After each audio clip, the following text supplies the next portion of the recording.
noches, bienvenidos a La Medida. Hoy tenemos un programa muy cargado de temas que merecen ese análisis especializado y por supuesto Julio Talamonte está aquí con nosotros. Buenas noches, ¿cómo estás? Qué gusto saludarte en esta noche de 4 de julio, por cierto, Sandy. Estamos precisamente siendo las 21 horas con 4 minutos completamente en vivo por TN23 en A La Medida. Tenemos temas, como tú dijiste, por demás importantes. Así es. Acceso a la información, ¿te recuerdas del RENAS? Tenemos también otros temas que vamos a ir desarrollando, pero dejo en el aire eso para que tú nos digas qué hacemos en este momento, Sandy. Por supuesto, Julio, pero antes de irnos a los titulares, yo le pregunto, ¿usted ya pagó el impuesto sobre circulación de vehículos? Le vamos a hablar de este tema, pero ahora conozcamos los titulares. Por favor. ¿Se necesita un total acceso? En esta emisión profundizaremos sobre lo que muchos piensan son las limitantes del Registro Nacional de Agresores Sexuales. Se vienen 2 millones más de votos. El 15 de julio empieza el empadronamiento para el voto en el extranjero. ¿Cambiará el mapa político del país? El abuso de la prisión preventiva. Analizaremos las raíces del problema y cuáles son las posibles soluciones en el sistema de justicia. El censo ayudará a recaudar más impuestos. Según autoridades de SAT, les permite mejorar las proyecciones de recaudación y actualizar el listado de contribuyentes. Quieren más turismo. Miembros de cadenas hoteleras y de viajes le apuestan a viajeros de Estados Unidos y Canadá tras la baja turística registrada. Mensaje en la Estatua de la Libertad. Varias personas colgaron una pancarta pidiendo la abolición de ICE, el Servicio de Inmigración y Control de Aduanas estadounidense.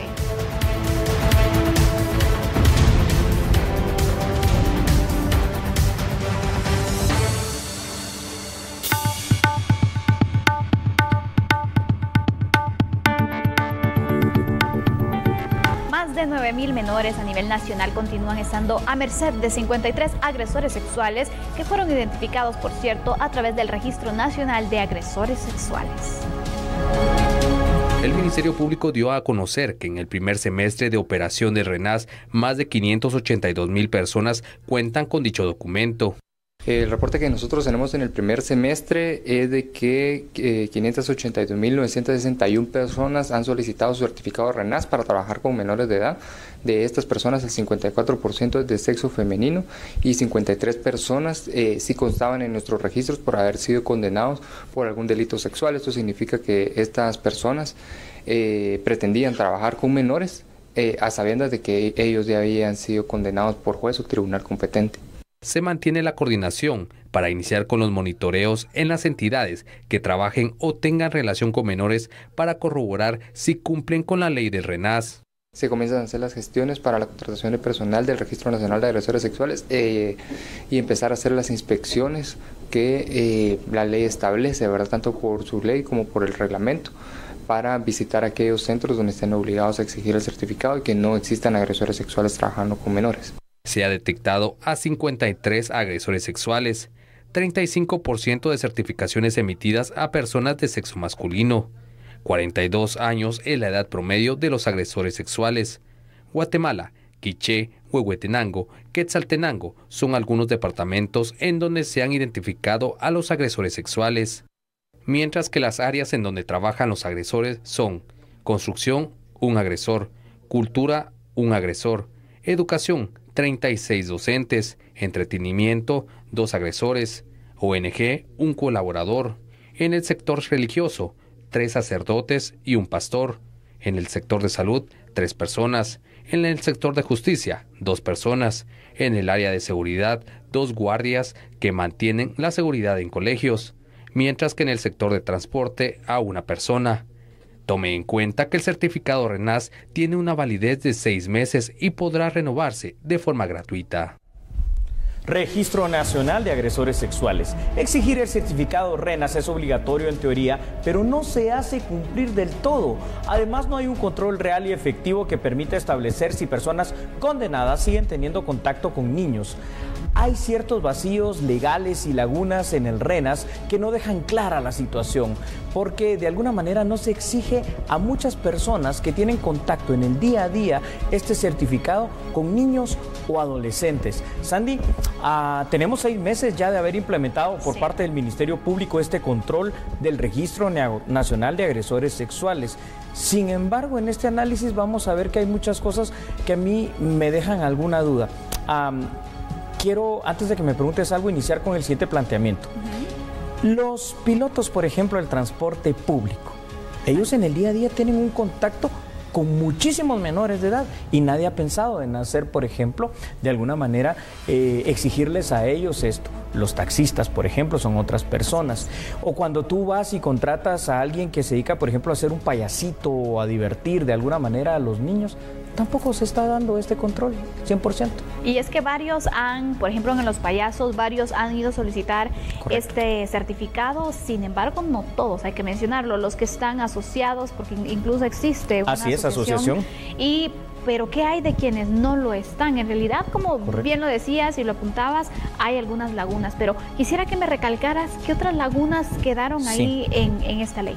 Yo creo que algo que es muy importante en este momento mencionar, Sandy, es que un avance, algo positivo es que exista, ¿verdad? La intención, porque en este momento es una intención buena por demás del Ministerio Público de tener ese control. Lo malo que yo veo en la implementación del RENAS es de que de pronto, por ejemplo, en un colegio, porque viste todas las personas que han sido identificadas en este momento, que haya una persona trabajando dando clases, como efectivamente lo hay, no hay una sanción efectiva para el empleador. Exacto. No hay una forma también de decirle, mire, no, a esta persona no la contrate. Entonces, mientras eso no pase, significa que aunque se pueda estar exigiendo el certificado RENAS, que habría que ver a través de una auditoría de alguna institución, me imagino deberá ser el Ministerio Público, pero no creo que tenga la capacidad instalada para poder hacer eso por el personal que se necesita, de que todas las instituciones educativas realmente a todo su personal lo tienen bajo este control del RENAS. Y es que imagínate, yo pienso que este tipo de sanciones deberían de ser para la persona, pero también para la institución, porque solo así se podría exigir, porque saben, bueno, si no lo exijo, entonces me van a querer sancionar a mí, ¿verdad? Correcto, Sandy, como con el tema de los impuestos. Cuando tú no pagas los impuestos, que a veces tienes esa situación, tanto en lo personal como en lo empresarial.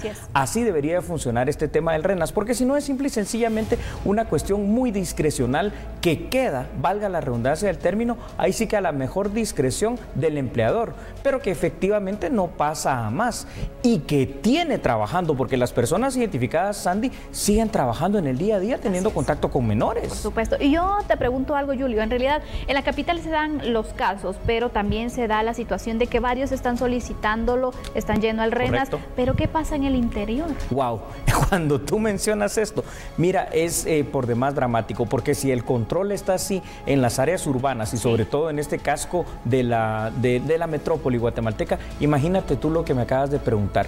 No digamos en las cabeceras departamentales, sino que en los municipios, en las aldeas, en las escuelitas que están allá lejanas en cualquiera de nuestros departamentos. ¿Qué estará pasando, por ejemplo, en Ixiguán, San Marcos, que es tan lejano? En Playa Grande, Ixcán, Quiché, que es otro lugar tan lejano. En Santa María, Nevaji, en lugares tan recónditos donde seguramente este control ni siquiera quizá algunos se han enterado que existe, Sandy. Por supuesto, y esto se debería informar incluso en las escuelas, porque los padres de familia deberían conocer y deberían exigir también, porque son sus hijos. Mira qué buena idea acabas tú de dar.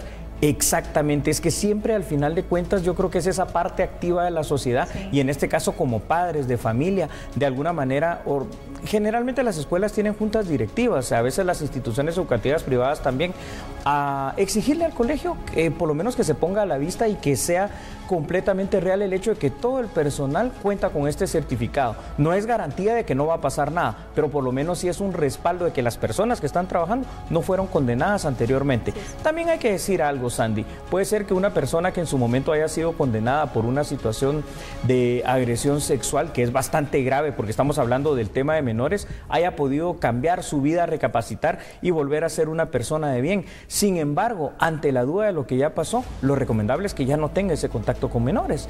Me pregunto, Sandy, una cuestión. ¿Ves que, por ejemplo, personal médico, personal de enfermería, cuando tú llevas al pediatra, por ejemplo, a un niño, todo ese personal estará siendo controlado también? Exactamente. ¿Qué sectores en realidad son los que están cumpliendo, en los que se están enfocando? Porque si vemos, cuando tienen algún tipo de tratamiento o un tipo de acercamiento con niños, Dios mío, hay muchos sectores que en realidad lo tienen, como tú mencionabas, el lado de salud, el lado educativo, que son lo que más se piensa, pero en realidad hay muchos sectores más. Hay muchos sectores más porque hay tantas cosas. Te voy a poner un ejemplo que te va a parecer bastante burdo, Sandy, pero imagínate que si tuvieras un hijo, yo sé que tú eres muy joven, todavía no lo tienes, va a la tienda y en la tienda, mire, va a comprar algo con las personas de la tienda. Ya solo esas personas están teniendo contactos con menores y no se ha pensado todavía en que ellos que en el día a día reciben a tantos niños, se les puede hacer este tipo de control o exigir, mejor dicho, como una cuestión legal. El tema del RENAS, al final de cuentas, creo que debería de ser, para que sea una cuestión mejor, una cuestión prácticamente universal, porque no hay ninguna persona que no tenga en un momento determinado de su vida y del día o del vivir diario el contacto con menores de edad. ¿Crees que este registro se aprobó, se implementó de una forma muy acelerada o falta más que todo experiencia en este tema? Yo creo que era bueno implementarlo, definitivamente necesario, porque en el tema de agresiones sexuales en Guatemala también se ha ido aumentando. ¿Sabes, Sandy, que de los casos reportados, sin la cifra negra, al menos 31 niños son abusados sexualmente de alguna manera en Guatemala cada día? Entonces sí era necesario implementarlo. Lo único que creo, Sandy, que todavía no se está en la capacidad de hacerlo eficiente, efectivo y eficaz, porque es un certificado que por supuesto que te lo da el Ministerio Público en un tiempo prudencial, no mayor de una semana, te lo mandan electrónicamente cuando tú lo solicitas, pero que no está teniendo ese poder coercitivo de que si yo efectivamente veo que hay alguien que está trabajando ahí, lo alejo, ya no lo dejo trabajar y también sanciono, si es que debo sancionar, como tú bien lo dijiste, Sandy, al empleador. Bueno, ¿cuál sería la conclusión en este caso, Julio? ¿Qué le hace falta a RENAS para poder despejar cómo se piensa, ¿verdad?, para que despegue este proyecto? Al RENAS le hace falta tener esa parte coercitiva que mencionamos, Sandy, y poder sancionar de alguna manera, pero sobre todo creo que lo que le hace falta en este momento es la parte del monitoreo y de la evaluación, de darse cuenta por una institución, que puede ser el Ministerio Público, que puede ser la Procuraduría General de la Nación, que puede ser la Procuraduría de los Derechos Humanos a través de la Defensoría de la Niñez, el poder realmente ver qué es lo que está pasando, qué instituciones cumplen y no cumplen, para sancionar en su caso a instituciones y luego para alejar a posibles agresores o confirmados agresores, ya mejor dicho, de los menores de edad. Este tema nos va a dar para hablar mucho en Aquí a la Medida, pero en este momento lo vamos a dejar acá porque hay todavía mucho orden informativo que tenemos que compartir en esta noche, Sandy. Así es, procedemos entonces a hablar de otros temas.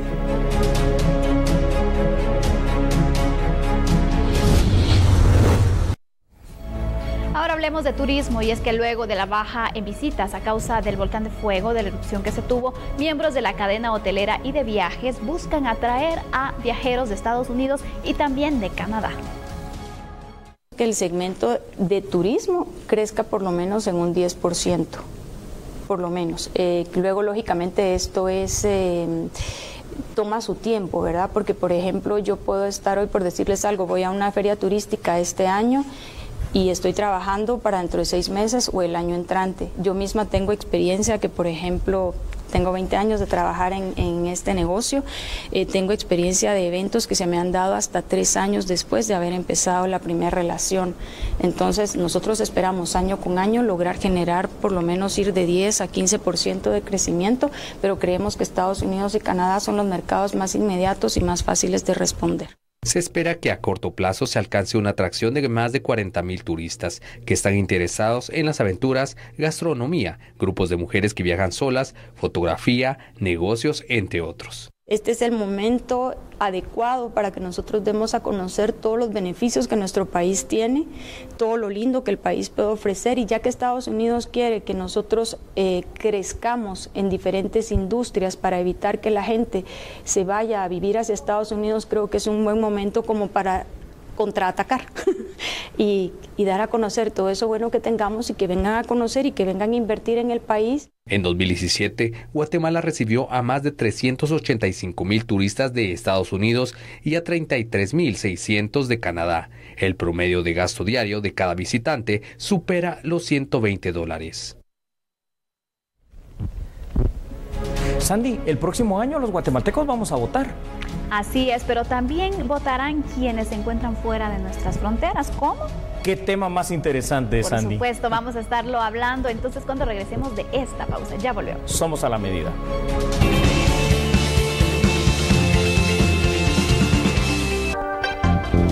Nos preparamos para las elecciones y ahora el voto en el extranjero será una realidad en los próximos comicios. Resulta que los guatemaltecos residentes en Estados Unidos serán los primeros que podrán emitir su voto. El próximo año, por primera vez en la historia, las elecciones guatemaltecas tendrán el voto en el extranjero, algo que ya realizan varios países vecinos. El Tribunal Supremo Electoral debe trabajar en su implementación. Anunciaron que tendrán el apoyo del RENAP para determinar de forma exacta el número de personas que están en el extranjero. Para el efecto, el próximo 15 de julio iniciará el empadronamiento para los guatemaltecos migrantes, según anunció el Pleno de Magistrados del TSE.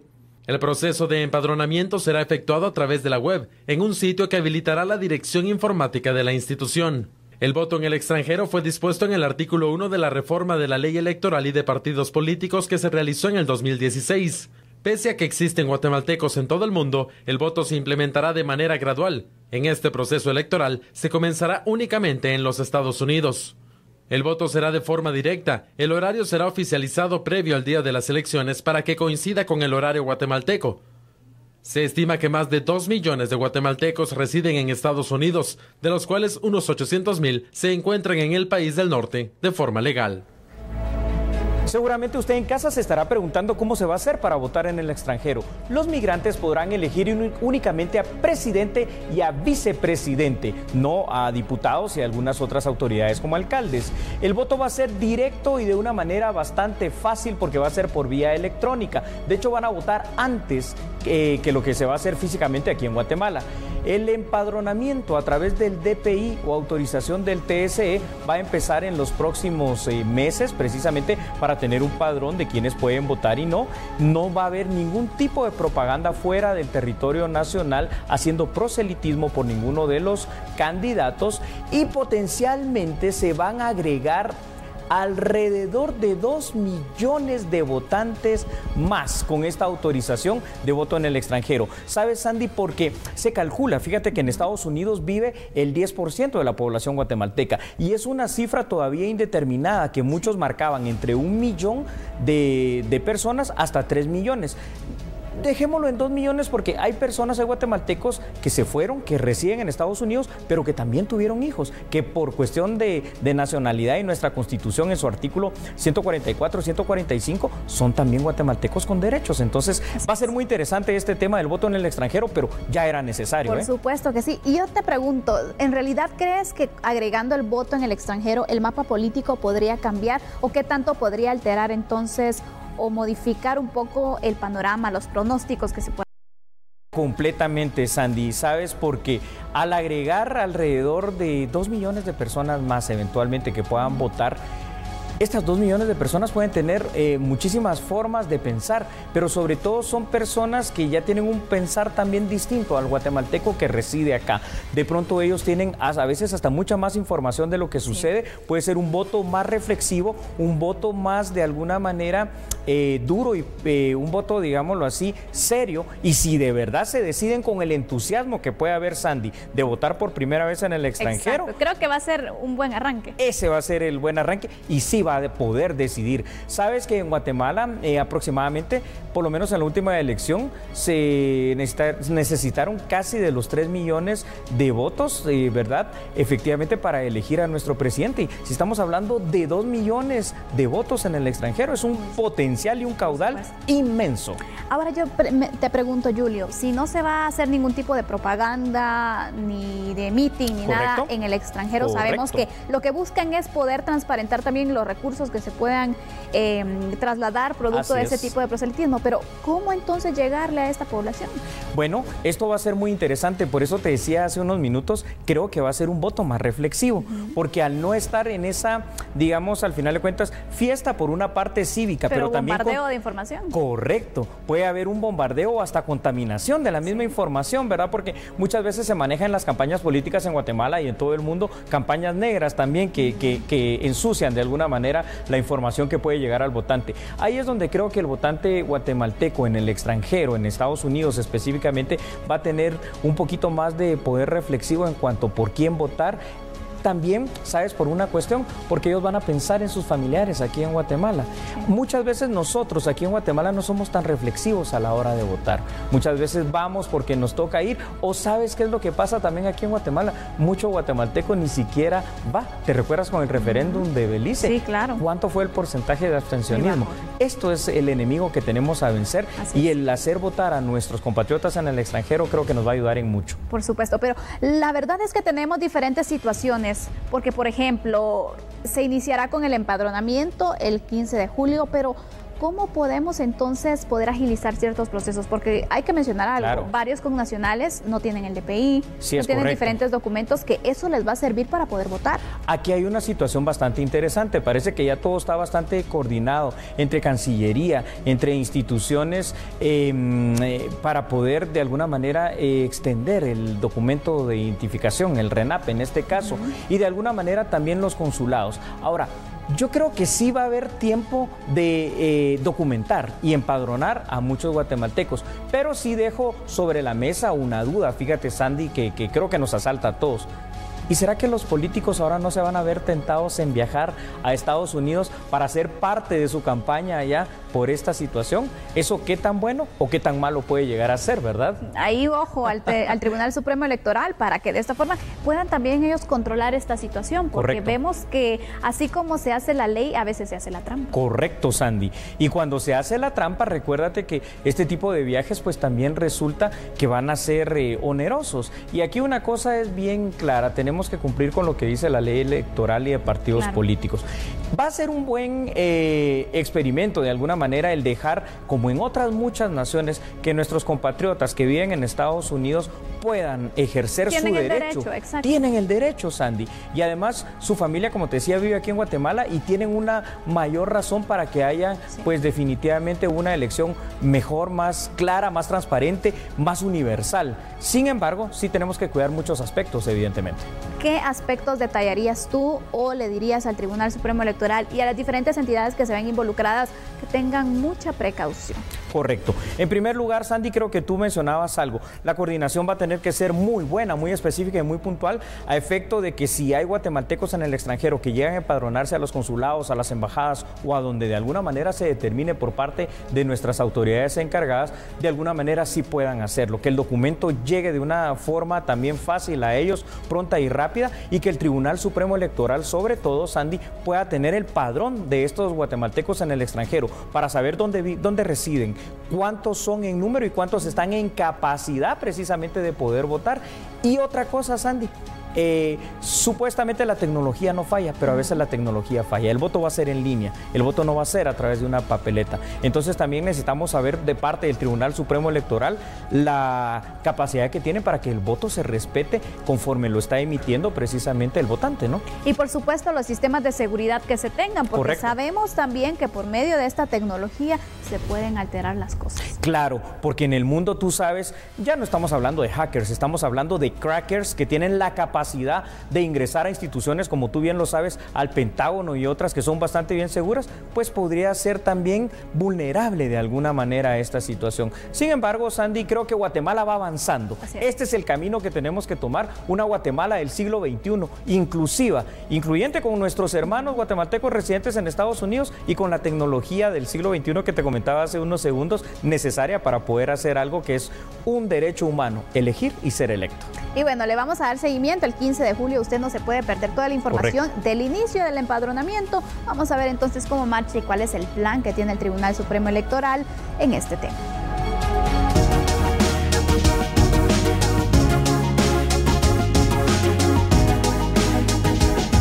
Y en otras noticias, más de 85,000 vehículos podrían quedar inhabilitados por la SAT el próximo 31 de julio. ¿Por qué? Por acumular 3 periodos sin el pago del impuesto de circulación.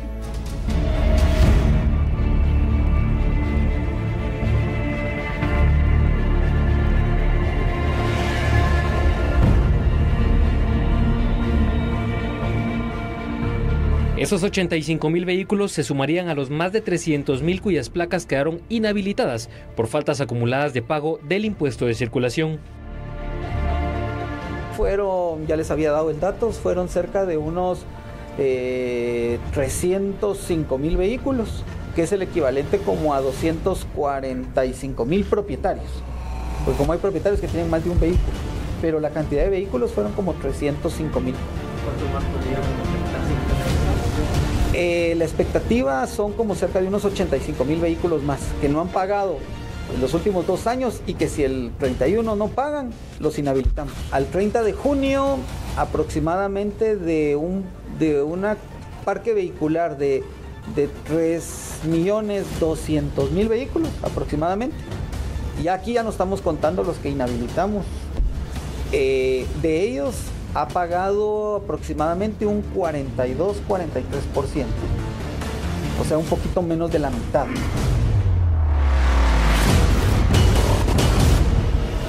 Al consultar a los conductores, algunos admitieron que aún están pendientes de realizar el pago del impuesto. Ya lo pagué. ¿Ya lo pagó? Sí, ya lo ¿Desde cuándo lo pagó? Desde enero. ¿Desde enero? Sí, yo casi, cuando muy sale el pago, voy a pagarlo para no encontrarme con esa cola que hay a veces. No, todavía no. ¿Todavía no? ¿Estás esperando el bono? No había tenido nada de tiempo, pienso pagarlo esta semana. Sí, ya lo pagué. ¿Hace cuánto lo pagó? Hace una semana. ¿Hace una semana lo acaba de pagar? Sí, lo acabo de pagar. Todavía no, hasta ahorita el fin de mes. Tenemos hasta el 31 de julio para hacerlo efectivo. ¿Está esperando el pago del bono 14? Sí, ajá.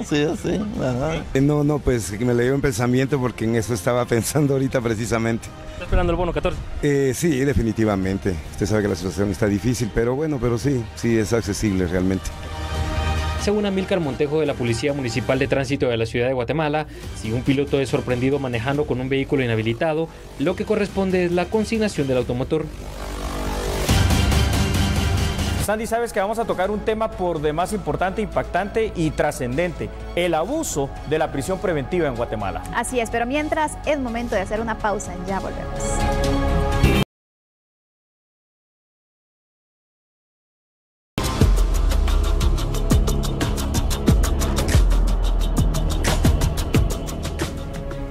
Gracias por continuar con nosotros y ante la pregunta que le hacíamos al inicio de este bloque, precisamente la Comisión de Derechos Humanos del Congreso de la República trabaja en una iniciativa que reforme el sistema penitenciario. ¿Para qué? Pues para reducir la prisión preventiva. Dentro de las cárceles del país, más del 50% de privados de libertad se encuentran en prisión preventiva.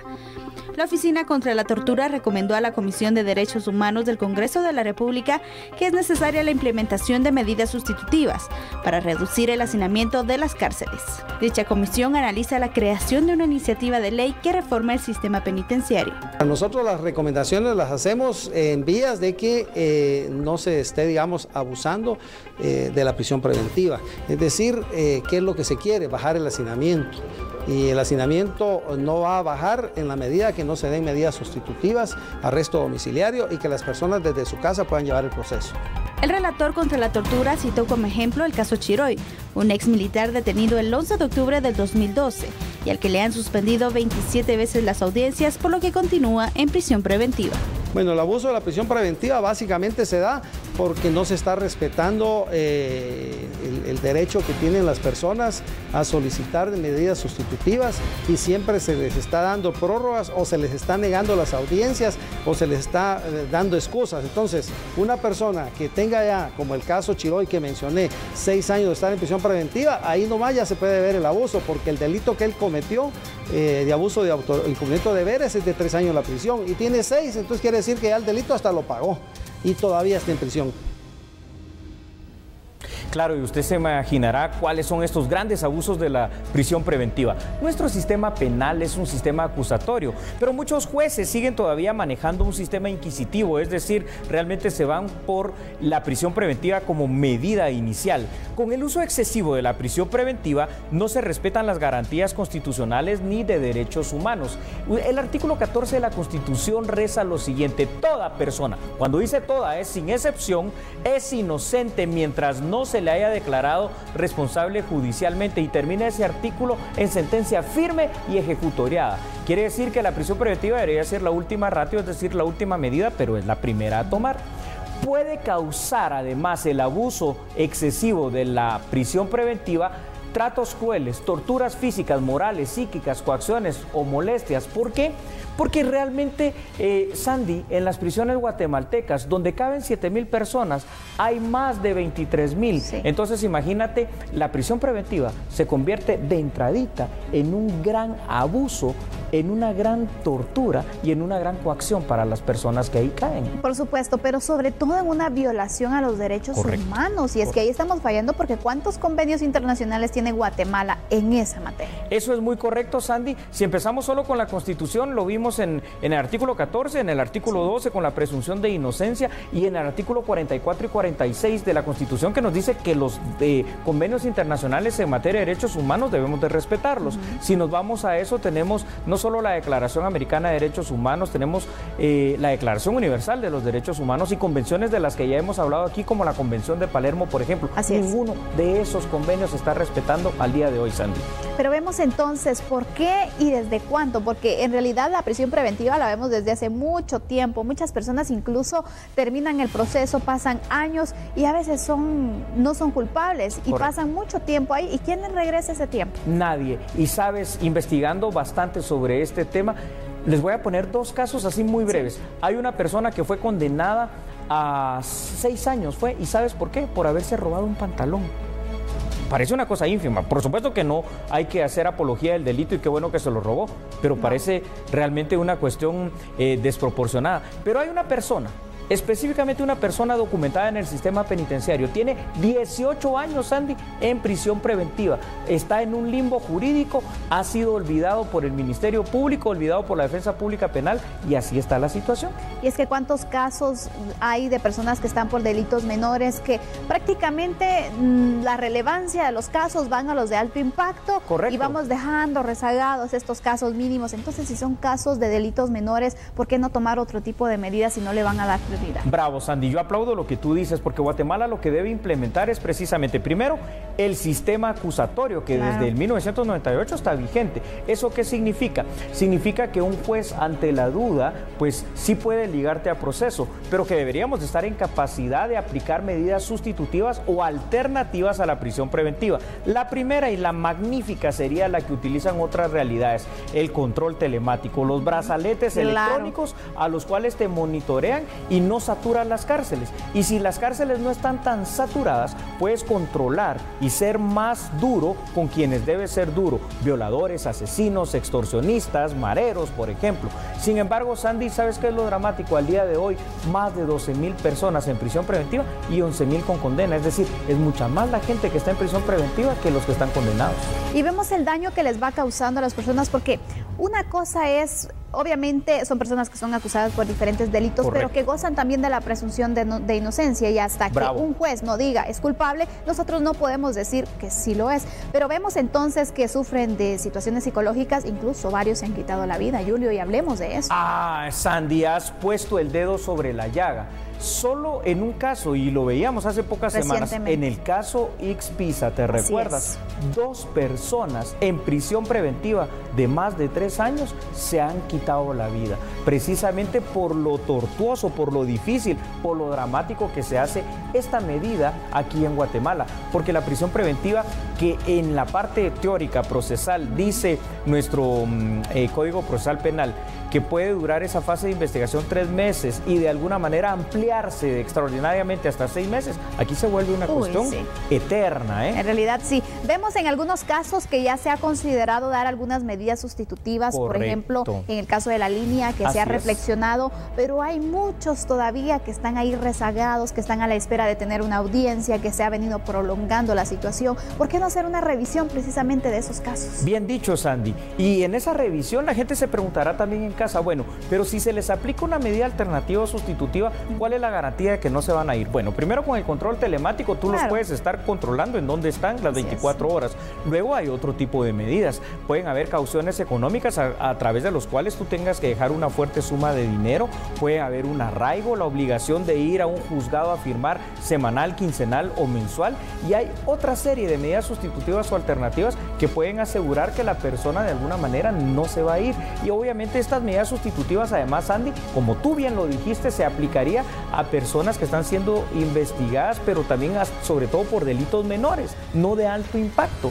Porque fíjate en una situación, ¿de qué le sirve, por ejemplo, a una madre que está reclamando una pensión de alimentos el que el padre vaya preso? Porque así jamás va a terminar de pagar lo que ya le debía y lo que viene por delante. Entonces se deja desprotegida completamente a la familia, solo por mencionar un ejemplo. Julio, la conclusión de este caso, la prisión preventiva, ¿abuso o tortura? Un total abuso y tortura en Guatemala. Estamos violentando lo que tú dijiste, las garantías constitucionales, las garantías procesales y las garantías de derechos humanos. Ojalá las autoridades, sobre todo la Cámara Penal de la Corte Suprema de Justicia, puedan empezar a cambiar un poquito esto, y en las capacitaciones de la Escuela de Estudios Judiciales también los nuevos jueces que se van a formar traigan esa mentalidad de nuestro sistema acusatorio tan garantista, pero que no se cumple. Por supuesto, y bueno, vamos a darle seguimiento porque hay varias solicitudes de medidas sustitutivas que se tienen en diferentes casos. ¿Qué pasará? ¿Se les aprobará o no? Usted esté pendiente de nosotros.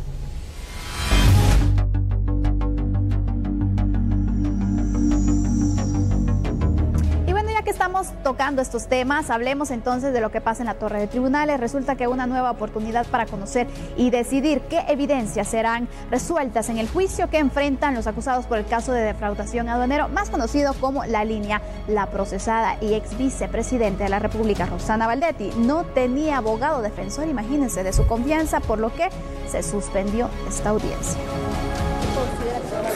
Después de 9 meses que el juzgador de mayor riesgo Miguel Ángel Gálvez resolviera con lugar la petición de la Fiscalía que el caso La Línea se discuta en un juicio, la diligencia para discutir y decidir qué evidencias serán presentadas ante las juezas del tribunal se canceló y reprogramó para la próxima semana porque la exfuncionaria Roxana Valdetti no tenía un abogado defensor de su confianza. Obviamente en este momento le pediría de una vez, si logro un acuerdo con el licenciado Alamía, que es el que me está llevando el caso Matitlán, que le diera tiempo porque él, igual que en el caso Matitlán, está empezando de cero, no conoce, y a pesar de que yo les doy mis informes y mis resúmenes que he hecho de cada uno de los casos, pues no es lo mismo porque yo no soy un abogado, no soy una jurista, no sé de ley, más bien he aprendido en estos 3 años.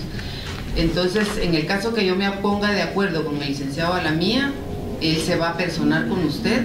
Algunos abogados defensores solicitaron al juzgador que previo a discutirse qué evidencias se aceptarán, se pueda conocer si sus patrocinados les pueden otorgar un arresto domiciliario. El jurista Harry Samayoa dijo que lo más conveniente para los procesados es otorgarles medidas sustitutivas. El caso por defraudación aduanera La Línea se resolverá en algunos años en el juicio por la cantidad de reos y acciones legales. Y en el siguiente bloque, Sandy, vamos a tener información sobre el censo poblacional, pero también sabes que en la Estatua de la Libertad de Nueva York colgaron hoy una pancarta. Uy, ¿pero qué estarán solicitando? Bueno, se lo daremos a conocer cuando regresemos de este corte comercial.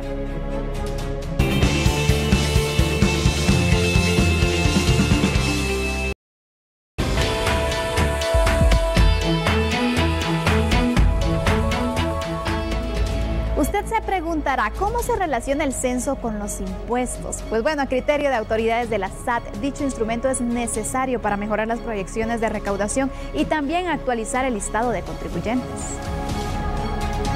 Yo soy el que está más a la expectativa de los datos del censo, porque precisamente eso va a poder validar o va también poder darnos otro panorama de la recaudación.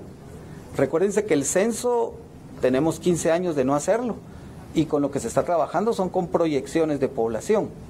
El censo lo que va a hacer es actualizar el marco maestro, con el cual va a garantizar que las encuestas que realice el INE va a tener una mejor calidad estadística y ganamos todos. Va a ganar el Banco de Guatemala con una base de datos mejor para realizar también ellos sus proyecciones. Va a ganar la SAT, porque entonces ya vamos a poder tener alguna idea.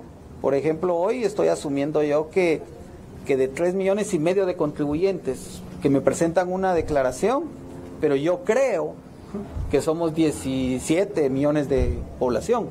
Para el ejercicio fiscal 2019, la proyección de recaudación se sitúa en más de 65,000 millones de quetzales. Para este año es superior a los 59,000 millones. Se espera conocer la cifra oficial cuando el Ejecutivo presente ante el Congreso su proyecto de ingresos y egresos del próximo año. El pasado 2 de julio se cumplieron 4 años del asesinato de Mitzi Alejandra Sánchez Makepeace a manos de su conviviente. Su familia exige la recaptura del responsable. Familiares de Mitzi expresaron su temor por la fuga del responsable de su muerte el pasado 28 de mayo del preventivo para hombres de la zona 18. Ha transcurrido más de un mes y no se tiene información de la recaptura. A nuestra familia le ha causado una preocupación, un temor, zozobra, y nosotros queremos públicamente pedir audiencia con las autoridades de gobierno encargadas de esto, que son el ministro de Gobernación y la nueva señora Fiscal General de la República, para conocer sobre los avances de investigación y las medidas que se han tomado para la recaptura de este prófugo de la justicia. No tenemos mayor información del paradero de él, solo tomamos medidas de precaución para no correr riesgos. O sea, estamos precavidos solamente para no sabemos qué tipo de persona es, no sabemos si corre riesgo mi sobrino, porque al final una persona como él puede actuar de distintas maneras y nosotros solo tomamos medidas de precaución para evitar correr riesgos. Este jueves se oficiará una misa en Catedral Metropolitana en memoria de todas las mujeres fallecidas de manera violenta y por cumplirse 4 años del trágico fallecimiento de Mitzi.